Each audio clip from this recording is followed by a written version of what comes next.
এখানে ডাটা নিয়েছি, ডাটা দিয়ে আজকে অসাধারণ একটা রেসিপি করব। আর নিয়েছি একটা আলু। তো কি সেই অসাধারণ রেসিপি দেখতে হলে অবশ্যই শেষ পর্যন্ত সাথে থাকবেন। আমার অতিথিদের একটু আপনারা দেখেন, এই যে আমার অতিথিরা চলে আসছে।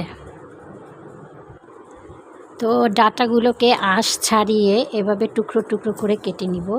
এই যে এভাবে টুকরো টুকরো করে কেটে নিচ্ছি। কি মনে করছেন ডাটা দিয়ে আলুর ঝোল করব? একদমই না। তো সাথে থাকেন, দেখেন কি করি। ডাটা তো অনেকভাবে খেয়েছেন, এরকম করে একবার খেয়ে দেখেন, সত্যি অসাধারণ। যতটা সম্ভব চিকন করা যায় ততটাই চিকন চিকন করে নিচ্ছি। এই যে একদম কুচি কুচি করে ছোট ছোট করে কুচি করে নিচ্ছি।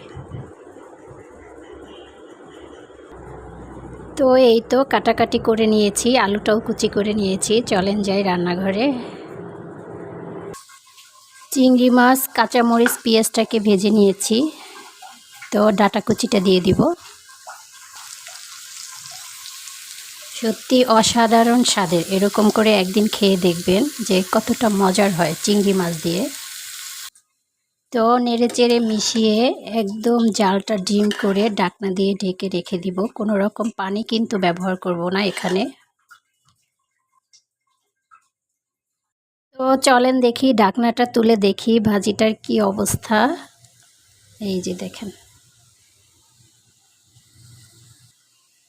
যারা শুটকি খান তারা অবশ্যই শুটকি দিয়ে, বিশেষ করে লইট্টা শুটকি দিয়ে এভাবে একদিন ট্রাই করবেন, দেখবেন যে কতটা মজার হয়, কতটা মজার হয়। তো আমি এখনই নামিয়ে নিব না, আরও কিছুক্ষণ একটু তেলের উপরে ভাজা ভাজা করে নিব।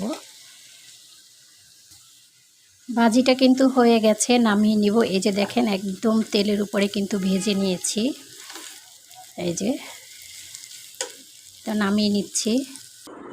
আমার মতো যারা ভাজি পছন্দ করেন তাদের জন্য এরকম একটা পারফেক্ট ভাজি, আপনি চাইলে রুটি দিয়েও খেতে পারেন। আমরা অনেকেই আছি যারা শাক ভাজি বা যে কোনো একটা ভাজি তরকারি কিন্তু থাকতেই হয় মাছ মাংসের সাথে।